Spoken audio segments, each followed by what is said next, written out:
রাষ্ট্র সংস্কার, বিচার আর নির্বাচন, এই তিন উদ্দেশ্য পালনের জন্য বসানো হয়েছে অন্তর্বর্তী সরকার। কিন্তু ১.৫ বছরে রাষ্ট্রের সবচেয়ে ভারী সিদ্ধান্তগুলো নেওয়া হয়েছে ঠিক বিপরীত এক জায়গায়।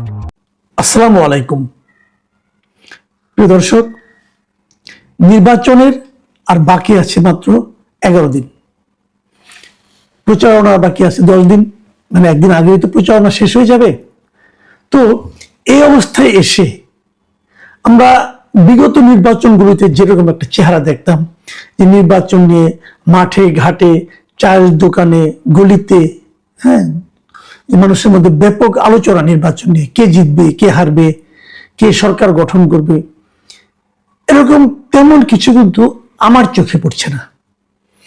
আপনাদের চোখে পড়ছে কিনা আমি জানি না। আপনারা যদি মন্তব্যে জানান আমাকে, তবে সেটা আমাদের জন্য উপকার হবে। আমরা সেই মন্তব্যের আলোকে পরবর্তীতে আলোচনা করতে পারবো। আমি বিভিন্ন জায়গায় বিভিন্ন জনের সঙ্গে কথা বলেছি, সবাই একই কথা, যে দেশে একটা জাতীয় নির্বাচন হচ্ছে। আমাদের এখানে তো শেখ হাসিনার আমলে গত 15 বছর আমরা দেখেছি, উনি তো নির্বাচন ব্যবস্থাটাকে ধ্বংস করে দিয়েছিলেন।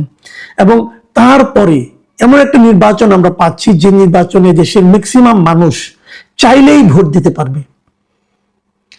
এবং এরকম একটা নির্বাচনের আগে যেরকম উৎসাহ উদ্দীপনা দেখার কথা ছিল, দেখতে পারার কথা ছিল, তাকে আমরা দেখতে পাচ্ছি? সেটা আমার মনে হয় পাচ্ছি না। কেন পাচ্ছি না? কেন নির্বাচন নিয়ে মানুষের মধ্যে আগ্রহ নেই? কেন উৎসাহ নেই? কেন কৌতূহল নেই যে কে জিতবে, কে জিতবে না? কেন প্রার্থীদের মধ্যে প্রতিযোগিতা নেই যে নিজেকে যোগ্য হিসেবে প্রমাণের জন্য? আমি কিন্তু বুঝতেই পারছি না। এবং অনেকের মধ্যে উল্টো আমি এমন কথা শুনছি, আমাকে অনেকে জিজ্ঞাসা করছেন, এখনো এই 10 দিন আগে এসেও জিজ্ঞাসা করছেন যে আসলে কি নির্বাচন হবে। এবং কাউকে কাউকে আমি এমনও বলতে শুনছি, উনি বলছেন দেখেন না 11 তারিখে কি হয়। হয়তো এসবের কোনোটাই ভিত্তি নেই। ভিত্তি আছে বলে আমি নিজেও মনে করি না। আমি দেখি না নির্বাচন না হওয়ার কোনো কারণ আমার কাছে দৃশ্যমান নয়। সরকারের দিক থেকে আমার কাছে মনে হয় সরকার যথেষ্ট আন্তরিক আছে নির্বাচনটা শেষ করার জন্য। কিন্তু তারপরও মানুষের মনে কেন এই দ্বিধা, কেন এই সংশয়, কেন এই সন্দেহ, সেটা জানি না। মানুষের মধ্যে কেন নির্বাচন নিয়ে কোনো কৌতূহল নেই, নির্বাচন নিয়ে কোনো আগ্রহ নেই, সেটা কিছুটা জানি। সেটা জানি এই কারণে যে যেখানে যেখানে নির্বাচন হচ্ছে বেশিরভাগ ক্ষেত্রেই মানুষ ধরেই নিয়েছে কি নির্বাচিত হবে, কে নির্বাচিত হবে। এটা একটা বিষয় আছে। গ্রামাঞ্চলে আমাকে অনেকে যে কথাগুলো বলেছেন, আমি যাদের সঙ্গে কথা বলেছি, তারা আমাকে যেটা জানিয়েছেন যে নির্বাচন নিয়ে কৌতূহল নেই এই কারণে যে গ্রামের ভোটারদের মধ্যে একটা ভীতি কাজ করে। ভীতি কাজ করে মানে তারা ওপেন হতে পারছে না, যে তারা যে ওপেনলি বলবে আমি অমুককে সমর্থন করবো, অমুককে ভোট দেবো, এটা যেন তারা পারছে না। তাদের মধ্যে একটা ভয় যে যাকে আমি সমর্থন করি যদি সে ক্ষমতায় না যে অন্য দল ক্ষমতায় যায়, তাহলে আবার আমি মবের কবলে পড়বো না তো। এই ভীতিটা তাদের মধ্যে এসেছে গত 2024 সালের অগাস্টের পর থেকে। তারা দেখেছে যে বিরোধী পক্ষের বাড়িঘর ভেঙে ফেললে, বাড়িঘরে আগুন জ্বালিয়ে দিলে কেউ কিছু বলে না, আইন প্রয়োগকারী সংস্থাও কিছু বলে না। কাজে তারা মনে করে যদি আমরা আমি যার পক্ষ নেব, যদি সে বিরোধী দলে যায়, তাহলে সরকারি দলে যারা যাবে, তাহলে যদি আমাদের বাড়ি ঘর ভেঙে আগুন দিয়ে পুড়িয়ে দেয়, তাহলে তো কেউ কিছু বলবে না। অতএব তারা চুপ করে আছে। ভোটের বাজারে এক ধরনের প্রকাশ্য আলোচনা হচ্ছে যে নির্বাচনে বিএনপি বিপুল ব্যবধানে জিতে যাবে। বিভিন্ন জরিপে সেটাই দেখা যাচ্ছে যে বিএনপি বিপুল ব্যবধানে জিতে যাবে। সর্বশেষ যে জরিপটা দেখলাম, সেখানে তো ব্যবধান প্রায় অর্ধেক, মানে বিএনপির অর্ধেকের মতো অবস্থান আছে জামাত ইসলামী। মানে এটাকে তেমন কোনো প্রতিদ্বন্দ্বিতা বলা যায় না। কিন্তু তারপরেও কিছু লোক যেন বলছেন এটা তো আপনি দেখছেন, কিন্তু ভেতরে ভেতরে কিন্তু অন্য ঘটনা ঘটছে।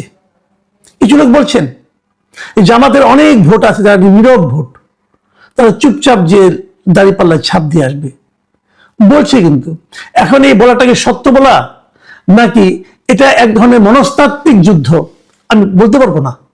বাট আমি শুনছি, আমাকে অনেকেই বলছেন যে চুপচাপ যে জামাত ছাপ দিয়ে আসবে। আবার কেউ কেউ আমাকে এমনও বলছেন যে এখানে একটা বড় ধরনের ইলেকশন ইঞ্জিনিয়ারিং হবে। আমি বললাম ইঞ্জিনিয়ারিং আবার কি? ওকে ভোটের ফল গণনা করতে করতে 2 দিন 3 দিন লাগিয়ে দেবে। 3 দিন পরে যখন মানুষের আগ্রহ একটু কমে যাবে, তখন তারা একটা ফল ঘোষণা করবে। যে ফলটা ঘোষণা করবে সেরকম ভাবেই ভোট পড়েছিল এটা বলা যাবে না। তাদের মতো করে ঘোষণা করবে।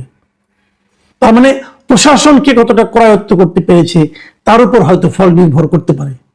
বলছিল কে, সত্য মিথ্যা বলতে পারবো না, এরকম ঘটবে সেটাও আমি আশা করি না।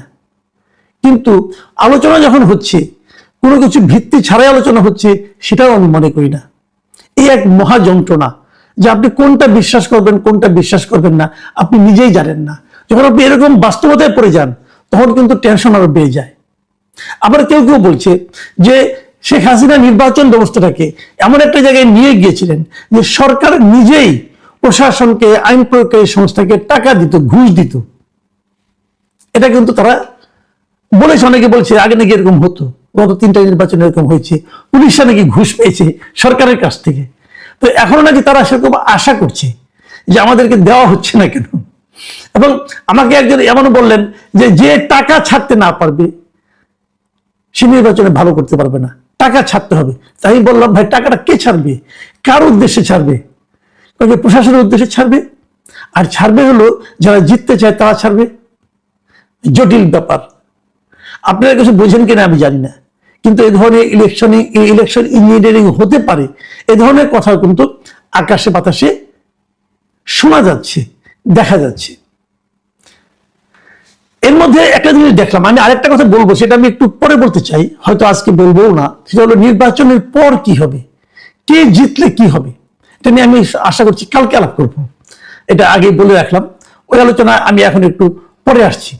আমি তার আগে যে জিনিসটা আসছি সেটা নিয়ে এইবার নির্বাচনে উপস্থিতির হার কেমন হবে, এই আলোচনাটা আমি বলতে চাই। কারণ মিস্টার তৌহিদ হোসেন, আমাদের পররাষ্ট্র বিষয়ক উপদেষ্টা, উনি আজকে একটা অনুষ্ঠানে বলেছেন যে এই নির্বাচনে 91 সালে যে নির্বাচনটা হয়েছিল, যে নির্বাচনে 55% ভোট পড়েছিল, 55.45%, তার চেয়ে বেশি ভোট এবার পড়বে। এটা ওনার বক্তব্য, মানে 55%-র চেয়ে বেশি ভোট এবার পড়বে। তৌহিদ হোসেনের সঙ্গে এই মন্তব্যটা আমি আলোচনা করতে চাই এই কারণে যে আমি অনেকের সঙ্গে আলাপ করে যতটুকু বুঝেছি অত ভোট পড়বে না। আচ্ছা, তাহলে আমি আপনাদের একটু ভোটের ধারাটা একটু আপনাদেরকে বিশ্লেষণ করি। আমি কিন্তু আমার নিজের বিবেচনায় বলি, আমি কিন্তু 91 সালে যে নির্বাচনটা হয়েছিল তার আগে আরো 4টা নির্বাচন হয়েছিল বাংলাদেশে। আমি ওই 4টা নির্বাচনকে কোনো নির্বাচনই মনে করি না। কাজেই ওই 4টা নির্বাচন নিয়ে আমি আসলে আলোচনাই করতে চাই না। ওখানে জিয়া রহমানের নির্বাচন আছে, ওখানে এরশাদ সাহেবের নির্বাচন আছে, ওখানে বঙ্গবন্ধুর নির্বাচন আছে। ওই নির্বাচনগুলো নিয়ে আমি কোনো আলোচনা আসলে করতেই চাই না। ওখানে একটা বঙ্গবন্ধু নির্বাচন, একটা জিয়াউর রহমান নির্বাচন, আর 2টো এরশাদ সাহেবের নির্বাচন আছে। আমি এবং পঞ্চম নির্বাচন থেকে বলি, যে নির্বাচনের কথা তৌহিদ সাহেব